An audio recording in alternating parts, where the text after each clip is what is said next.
Nasib Partai Nasdem di koalisi pemerintahan Jokowi kini di ujung tanduk. Presiden Jokowi sengaja tidak mengundang Nasdem pada pertemuan ketua umum partai koalisi pendukungnya 2 Mei lalu di Istana Negara. Presiden beralasan Nasdem sudah membentuk koalisi sendiri sehingga tidak perlu diundang. Apakah ini tanda-tanda pecah kongsi koalisi pendukung Jokowi? Untuk membahas yang lebih dalam kita sudah terhubung melalui sambungan Zoom dengan Wasekjen Partai Nasdem, Jakfar Siddiq. Selamat sore, Bang Jakfar. Selamat sore, Mbak. Dan politisi PDI Perjuangan Rifki Nizami Karsayuda. Selamat sore, Bang Rifki. Selamat sore, Assalamualaikum Nana. Waalaikumsalam. Mas Rifki. Saya mau ke Bang Jakfar terlebih dahulu ya. Bang Jakfar, Presiden Jokowi secara eksplisit mengatakan sengaja tidak mengundang Nasdem pada pertemuan parpol koalisi 2 Mei kemarin karena sudah membentuk koalisi sendiri. Apakah Nasdem merasa ini bentuk pengusiran halus dari Presiden Jokowi ke partai Anda? Ya, pertama Mbak, ini bukan pengusiran ya. Ini baru sinyal-sinyal saja. Sinyal pengusiran? Terkait pengusiran, tidak. Sinyal bahwa hubungan Ketua Umum kami, Pak Surya, dengan Pak Jokowi sedang berada di titik terendah kalau kata Pak Jokowi. Tapi belum minus. Kalau pengusiran itu kalau sudah minus mungkin, tapi ini belum lah. Yang kedua, kita harus melihat bahwa pertemuan di istana itu katanya Nasdem tidak diundang karena memiliki koalisi sendiri. Kita bisa melihat hari ini hampir seluruh partai politik membangun blok politik, membangun koalisi sendiri. Umpamanya saya contohkan, Gerindra dan PKB sudah membuat sekretariat bersama. Golkar, P3, PAN sudah membuat KIB jauh sebelumnya. Bahkan Golkar sudah deklarasi capres jauh sebelum Nasdem melakukan deklarasi. Lalu Nasdem melakukan deklarasi capres, kemudian diikuti oleh 2 partai lain. Itulah yang kemudian membentuk koalisi perubahan gitu ya kira-kira. Artinya situasi ini apakah karena Nasdem punya koalisi sendiri, yang lain juga sudah punya koalisi. Nah, ini kita melihatnya bahwa Pak Jokowi kan mempraktekkan sebuah praktek politik yang sangat baik menurut saya ketika 2019 menjadi seorang negarawan, di mana pemilu 2019 itu kita bertarung, Pak Jokowi bertarung dengan Pak Jokowi bertarung dengan Pak Prabowo itu sangat sengit sekali. Tapi setelah pemilu selesai, kemudian bahkan bisa mengajak Pak Prabowo ke dalam kabinet untuk membangun Indonesia bersama-sama. Oke. Itu menurut saya, Mbak. Jadi poinnya Nasdem merasa dianaktirikan karena Golkar, P3, PAN sudah membentuk KIB, tidak dipersoalkan. Kemudian Gerindra dan PKB membentuk Koalisi Kebangkitan Indonesia Raya, tidak dipersoalkan.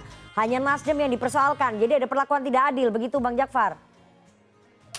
Gini, bukan dianaktirikan. Dalam proses politik kan tidak ada anak tiri, tidak ada anak kandung. Ada perlakuan tidak adil begitu yang Anda rasakan, yang Nasdem rasakan? Tidak. Tidak juga, kita sedang melaksanakan tugas konstitusional, fungsi konstitusional partai politik, di mana setiap partai politik itu dalam Undang-Undang Dasar disebutkan yang berhak mengusung capres adalah partai politik atau gabungan partai politik. Soal anak tiri atau tidak, dalam politik tidak ada anak tiri, tapi proses ini kita lakukan secara konstitusional. Oke, Bang Jakfar, biar Nasdem masyarakat atau rakyat yang memilih. Jadi Nasdem merasa diperlakukan tidak adil oleh Presiden begitu? Tidak juga diperlakukan tidak adil, tapi proses politik ini akan menjadi pembelajaran penting buat masyarakat, buat kita semua, bagaimana pilihan-pilihan politik itu punya konsekuensi, umpamanya tidak diajak berkumpul, tidak diajak buka bersama, itu konsekuensi-konsekuensi. Oke, konsekuensinya dikucilkan ya. Oke. Bukan dikucilkan juga, ini konsekuensi lah. Kalau dikucilkan nanti kesannya kan kita sangat menjadi anak-anak, padahal proses politik ini bukan proses anak-anak, ini proses kita membangun. Berpihak, berdiri untuk membangun Indonesia ke depan.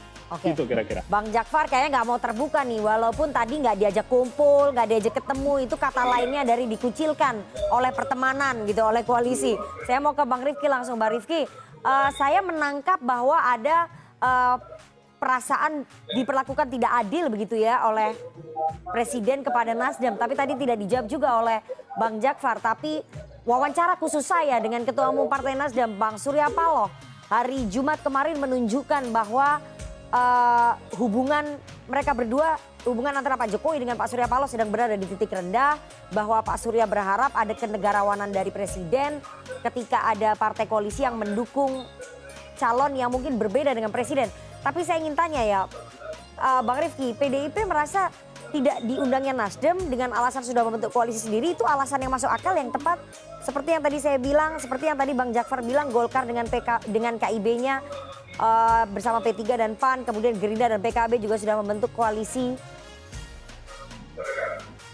Yang membedakan kerjasama politik Partai Nasdem dengan partai-partai lain yang tadi Nana sebutkan itu adalah bahwa Partai Nasdem membangun kerjasama politik.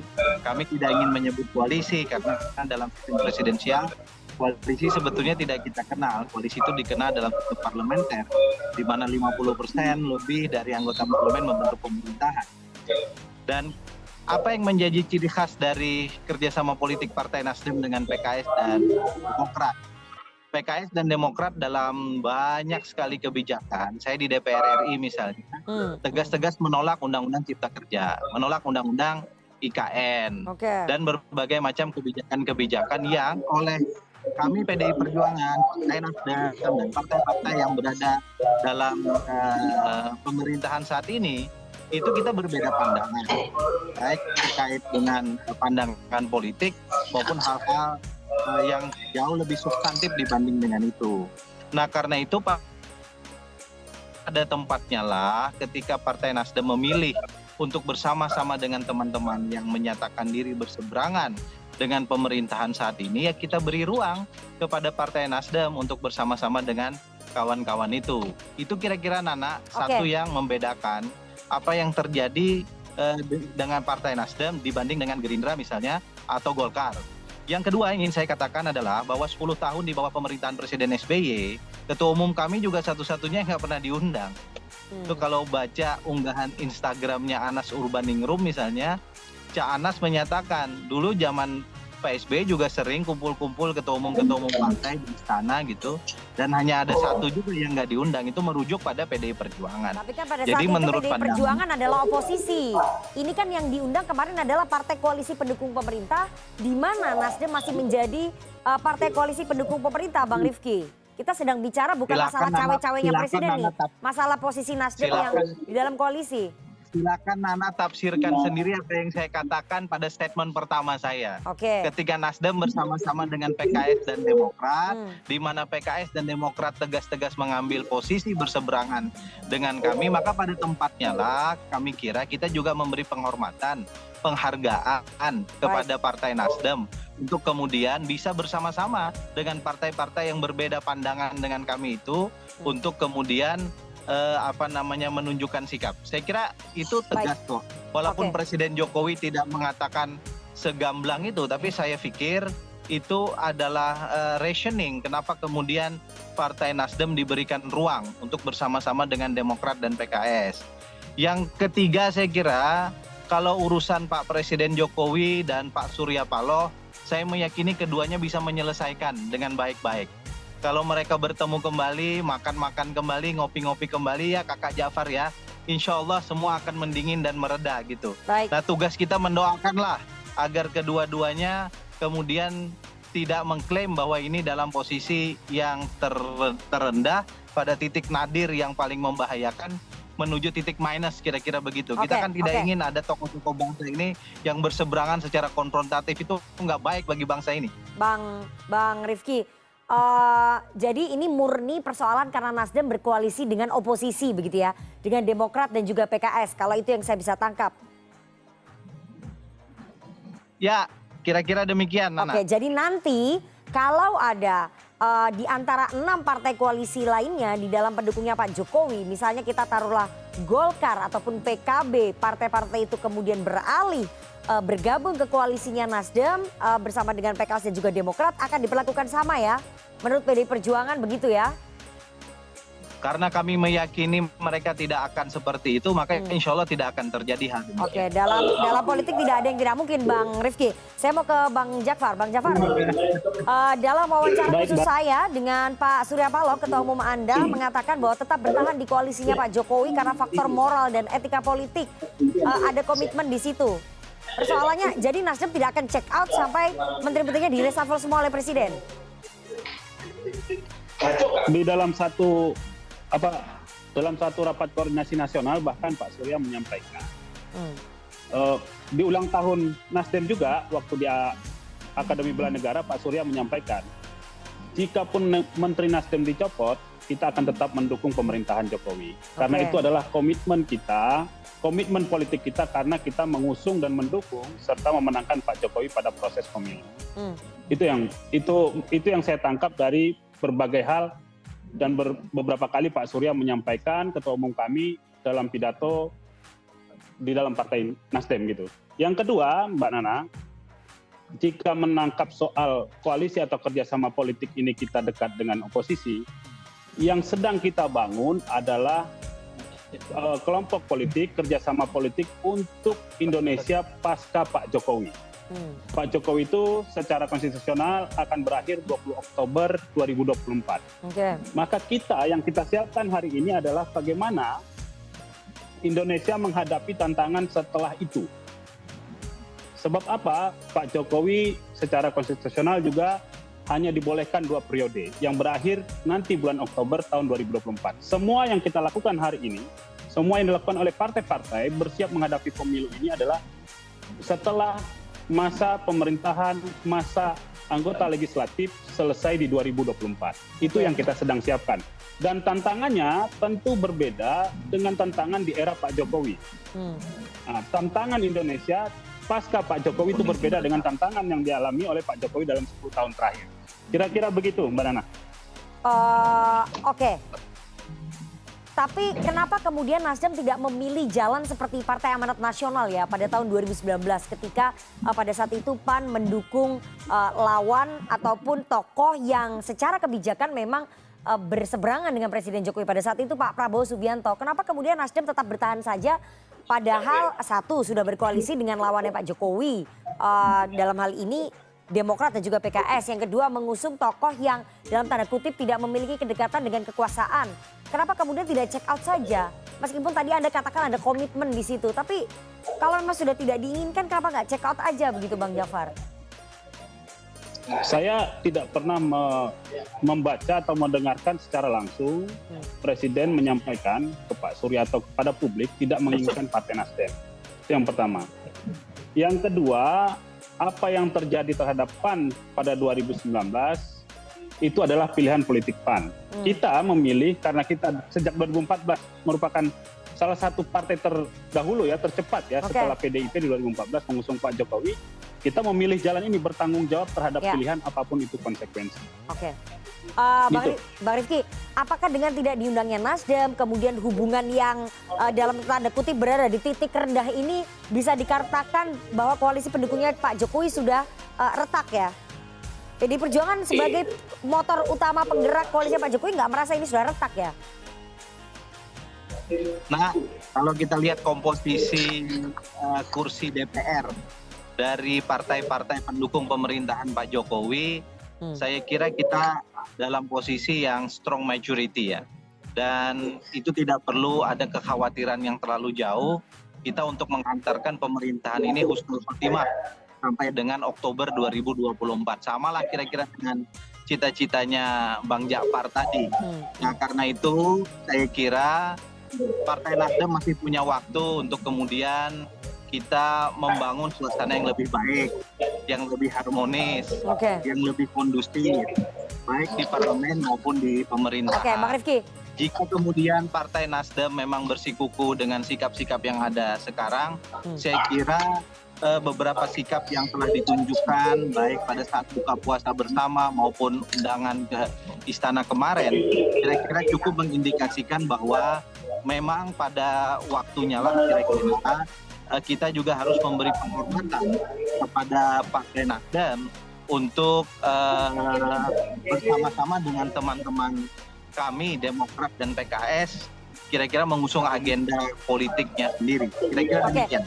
Bang Rifki, artinya dengan strong majority di parlemen tadi, PDI Perjuangan tidak khawatir kalau Nasdem balelo begitu ya, ataupun bermain di dua kaki, baik di koalisi pendukungnya Pak Jokowi atau di koalisi Anies Baswedan begitu? Dalam pengalaman politik kami di DPR, memang sampai hari ini harus saya akui secara objektif Nasdem masih bersama-sama dengan kami Oke. dalam beberapa kebijakan-kebijakan strategis. Dan itu nanti akan kita lihat, tentu kita evaluasi dalam beberapa waktu ke depan, apakah kemudian kebijakan-kebijakan strategis di parlemen, Nasdem akan terus bersama kami, bekerja sama bersama dengan PDI Perjuangan dan partai-partai politik yang lain untuk memuluskan berbagai macam agenda pemerintahan kita, menghasilkan legacy kita bersama di tahun 2024 yang akan datang.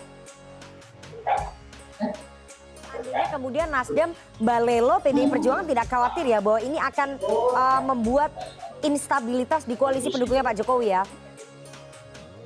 Ya kalau itu saya kira kan secara etika politik Nasdem sebetulnya sudah menyadari juga bahwa dalam banyak hal terutama menjelang Pilpres 2024 sebetulnya Nasdem sendiri saya kira yang agak sulit memposisikan badannya saya kira. Ya. Dan karena itu kita tuh sebetulnya nggak ingin Nasdem itu kikuk, kira-kira gitulah. Oke. Nah, agar Nasdem tidak kikuk, ya kita kembalikan fatsun politik itu kepada Partai Nasdem untuk kemudian Partai Nasdem secara tegas, secara legowo, kira-kira menyatakan agenda politiknya untuk tahun 2024. Oke. PDI Perjuangan itu tidak pada pihak yang juga bisa mengintervensi kan, Iya. kira-kira keputusan partai politik lain. Nah, kita ini dalam konteks gotong royong politik tentu akan memberi penghargaan, penghormatan, ada politik yang kita junjung selama ini. Dan karena itu ya kita persilakan kepada Partai Nasdem untuk kemudian sekali lagi menentukan sikapnya. Baik itu terkait dengan sikap politik maupun Baik. sikap-sikap lain terkait dengan kebijakan-kebijakan Oke. yang akan kita ambil. Banyak sekali kebijakan yang perlu kita ambil sangat strategis jelang tahun 2024 Baik, ini baik. di parlemen terutama. Oke, terakhir Bang Jafar, bagaimana supaya Nasdem tidak merasa kikuk ya membelah badannya ini, karena nanti akan kesulitan tentunya menjelang kampanye, apalagi koalisi yang Gini. dibentuk ini adalah koalisi perubahan. Pasti akan ada banyak perubahan yang dibawa ataupun ditawarkan kepada publik. Gini Mbak Nana, terkait tadi saya terlupa tadi, terkait dengan kita mengusung calon yang tidak dekat dengan kekuasaan umpamanya. Sebagai contoh, kita harus ingat 2014 Pak Anies itu adalah juru bicara dan orang yang menemani Pak Jokowi berkampanye keliling Indonesia. Yang kedua saya mau mencontohkan bagaimana dukungan Nasdem bahkan setelah mendukung Anies terhadap pemerintahan Jokowi. Adanya kenaikan BBM, kita sebagai partai pendukung atau partai koalisi Pak Jokowi ikut berkampanye bahwa kenaikan BBM itu adalah salah satu cara untuk menyelamatkan APBN. Saya ingat betul itu, Ketua Komisi 7 yang berasal dari Nasdem itu tampil di media untuk membela kebijakan pemerintah itu. Oke. Nah kemudian kebijakan-kebijakan lain terkait IKN bahkan Nasdem juga melakukan dukungan. Jadi waktu Nasdem itu. tidak akan kikuk Bahkan ya? kita setelah tidak gini, yang sekali lagi yang kita siapkan adalah pemimpin pasca Pak Jokowi yang tantangannya itu berbeda dengan Pak Jokowi. Nah, artinya kita tidak bisa berhenti. Karena apa? Indonesia ini kan harus kita dorong maju terus, di mana kualitas masyarakatnya, kualitas kehidupan rakyatnya terus juga meningkat. Kesejahteraan, keadilan terhadap rakyat, dan lain-lainnya. Itu yang akan kita dorong terus-menerus. Maka kemudian hukum besinya adalah akan terjadi terus-menerus perubahan peningkatan kuantitas menjadi kualitas. Terkait dengan situasi kita, Mbak Nana, yang kita tontonkan hari ini, yang kita lihatkan ke publik oleh Ketua Umum kami adalah virtu kepemimpinan, keteladanan. Ketika kita membela seseorang, ketika kita mendukung seseorang, ketika kita berpihak pada seseorang, kita hantarkan dia sampai selesai dengan sepenuh hati, dengan sepenuh pikiran. Setelah itu kita siapkan lagi. Kecuali gini loh, kita ini dianggap berkhianat dan lain-lain tidak tepat. Kenapa? Pak Jokowi itu 20 Oktober 2024 selesai. Kita menyiapkan pasca itu. Bukan hari ini, bukan besok, pemilunya bukan gitu kira-kira Mbak Nana. Oke, kita lihat nanti bagaimana Nasdem bisa berdansa di tengah dua situasi yang mungkin sangat berbeda apalagi jelang kampanye pemilu 2024 karena pasti akan sulit sekali ya bisa membagi antara harus tetap bertahan di koalisinya Pak Jokowi atau meyakinkan publik dengan tawaran perubahan seperti yang dibentuk yakni koalisinya Anies Baswedan adalah koalisi perubahan. Dan bagaimana sebetulnya nanti sikapnya Pak Jokowi, apakah akan mereshuffle menteri-menteri Nasdem atau justru membiarkan hubungan ini seperti status quo begitu saja gantung. Kalau kata anak-anak zaman sekarang ataupun anak-anak milenial, hubungan antara Nasdem dengan Pak Jokowi kita tunggu bersama nanti ke depannya seperti apa. Terima kasih sekali dua orang narasumber yang sudah bergabung di CNN Indonesia Newsroom pada sore hari ini. Ada politisi PD Perjuangan Rifki Karsayuda dan juga Wasekjen Partai Nasdem ada Jakfar Siddiq. Sehat selalu Bang Jakfar dan juga Bang Rifki. Terima kasih. Semua, assalamualaikum. Waalaikumsalam. Waalaikumsalam.